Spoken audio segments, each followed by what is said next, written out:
Month. By the way, I'm not a feminist. I am not a feminist. I repeat, I am not a feminist. But March is recognized as Women's Month. But me, being the type of person and energy that I am, and having knowledge of self and knowing history, I want to transform it to Men's Month. I dedicate March to my Black and Afro Latino men who are forgotten in the everyday struggle. We talking about feminism, Peace Queen. We're talking about feminism and how it has contaminated the Black household. Because that's what it did. You don't believe me? Y'all can stick around and I can break it down. Because you know I got facts. I don't come on here talking to be talking. I come up here to lay it all on the line and to enlighten. Now, again, I'm transforming Women's Month of March to Men's Month. And what I plan on doing is, Peace King, what I plan on doing for the whole entire month, whenever I go live, I would like to interact with a Black male, Afro Latino male, or a Hispanic male that acknowledges his African descendancy and all of that, his African descent. I would love to allow men to join me so that way women can gain your perspective. Because the problem is, we always pointing fingers. Oh, it's the women. Oh, it's the men. Niggas ain't shit. Bitches ain't shit. We got to change the narrative. Because it was a program that was set up for our demise, to break apart the Black family. Because you don't ever hear another race talking about they people like that. We don't. And I think it's time that we change the narrative a little bit for the upliftment of our people. Okay? Gail done lost her fucking mind. We already know that. Jada on the brink. Okay? We already know that. Alright?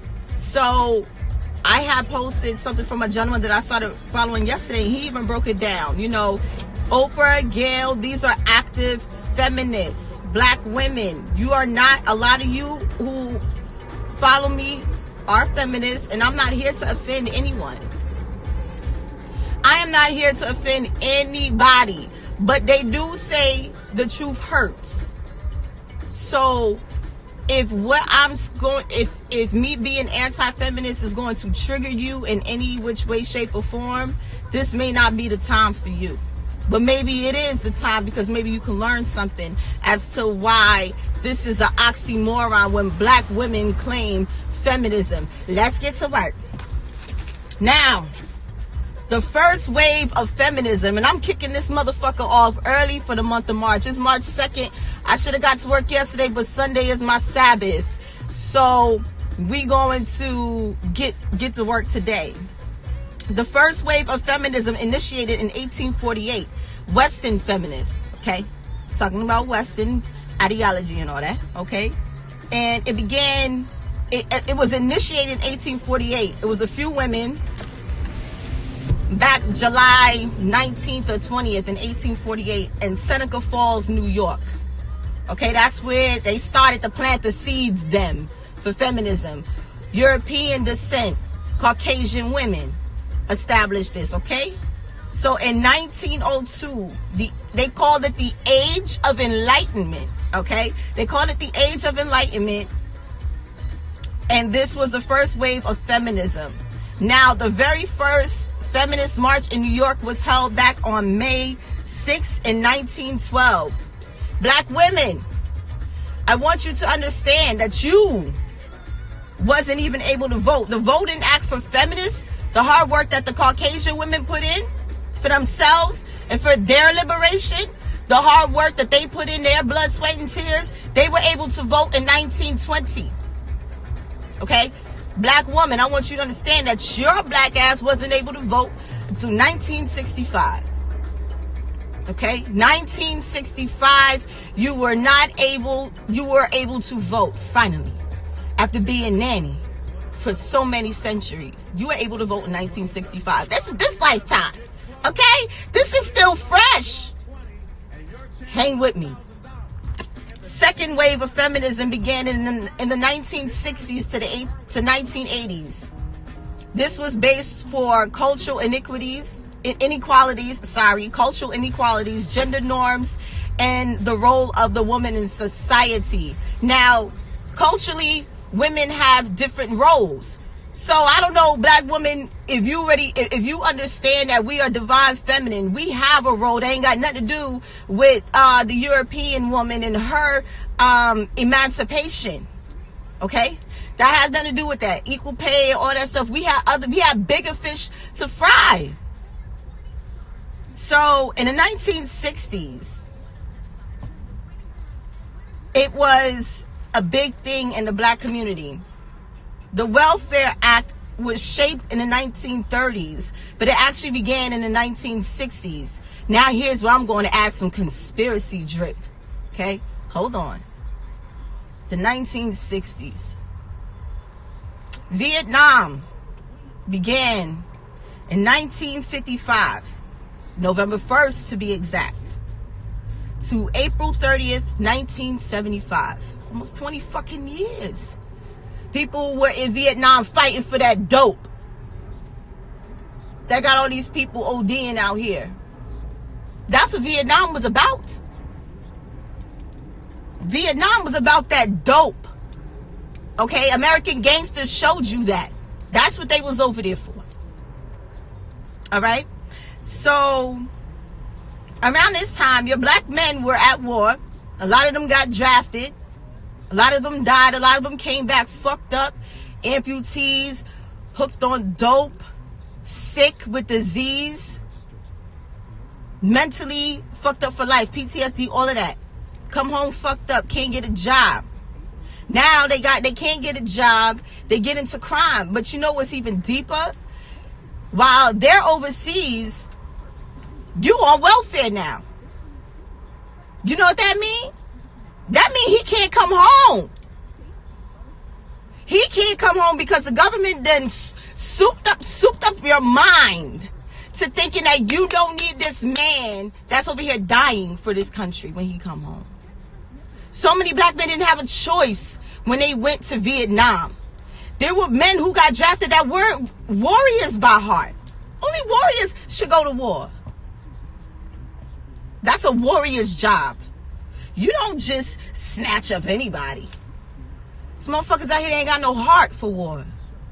Why they over there? Okay? So, while they come home, they can't come home because you up here on welfare. And you already know, ladies, they do checks, don't they? If you on Section 8, they want to make sure ain't no fitteds and Tims in the crib. They want to make sure ain't no signs of no masculine energy in your home. And this started in the 1960s. After Malcolm X was assassinated on February 21st, 1965, a year later, Huey P. Newton, Bobby Seale, and Albert Howard, and also Fred Hampton all collaborated to join the Black Panther Party, which was established on October 15th, 1966 in Oakland, California. Do you see how everything just seemed to be playing out? The moment our people started to get strong, the 60s was a big movement. They gave us dope. They gave us welfare. They took the black man out the house and they done sucked y'all up into feminism. So now y'all fighting for a liberation that got nothing to do with you. These white women put that shit in motion while you were still nursing their baby on your tit. Yeah, I said it. Black women, you had to leave your household with your babies in there to go nurse a white baby from your breast. That's what our ancestors had to do. We are our ancestors. That's why I say we, because we come back. Y'all got to understand, you are supporting something that is not for us. And I've been saying this for years. So, what I plan on doing is have males join in with me on my live the entire month for different things, just to give a perspective, talk about what it is that makes y'all tick. Because what we need is knowledge, wisdom, and understanding, correct? To change that generational, to break those generational curses. Because the white man knew what he was doing. The government knew what they were doing when they assassinated Malcolm X. The government knew what they were doing when they went to Vietnam to bring that shit over here to fuck us up. When the dope didn't help and then we got strong again in the 80s and all that fight the power shit, here come crack. Y'all gotta pay attention. Y'all gotta pay attention to what's going on. All of these drugs that they put out here, the food that they give us, is to alter our DNA to make us weaker. That's why in the winter time I will sit with my sunroof open and do exactly what the fuck I'm doing. Sunbathing, because I know that's power. That's the source. That's the source right there. Some people can't take it. Some people are not equipped for it. They tell you to put on sunblock because it's not good for you. Anything these motherfuckers tell you not to do, you better do the opposite. Black people, you gotta change your whole thought process. Fucking with these people. Okay? You need the sun. You need divine masculine energy.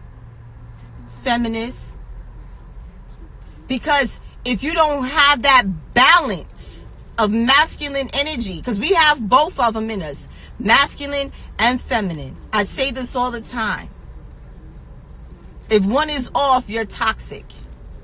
A male got upset with me because I said the word toxic masculinity, but he took it in the form of what feminists use to describe a toxic alpha. I'm not talking about no goddamn alpha. I ain't speaking Greek. Huh? I'm speaking divine. Divinely. Fuck all that other shit.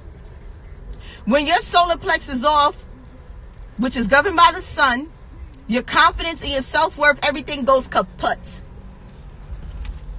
The pyrite is for the solar plex. I don't go home. I don't leave home without it. You understand?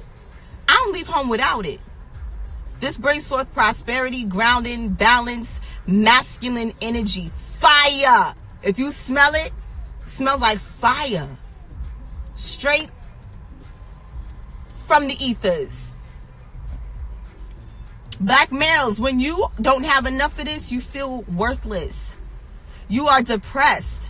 In the wintertime, it hits you the most. Because a lot of times we lose, if you think about it, I'm going to break it down. We lose family members a lot of the times around holiday seasons, right? Or times of the year when you really, really miss people. You know what I'm saying? So that puts you in a depressive state, especially if you stay in somewhere where it's cold 9 months out the fucking year. It's depressing. You're not activating your solar plexus. And then that means you're feeding into your lower vibrations. You're fucking everything and anything to help with your depression. And that's not how you do it. You're drinking and drugging to deal with your depression, and that's not how you do it. You know how I can talk about it because I've been there. I've been there. Okay? And that's not how you do it. You have to isolate yourself and get with it. Ain't nobody coming to save you. I can guide you, but I cannot literally do the work for you. But I'm telling you, black women, this is making you a toxic feminine. Being too feminist. Yeah, fuck that. We don't need no men. We want equal pay. As long as you can do equal work as a man, then I agree with equal pay. But if you can't do the work as a man, why the asshole you need fucking equal pay? I said it. I don't want to be equal to no man. Listen, I want to tell you, go take out the trash. Go fix this. Go put gas in my car, make sure the oil them change, my tires is good. Go do man shit for me because I don't want to do it. You see these nails? No, daddy, I don't want to do it. You do it.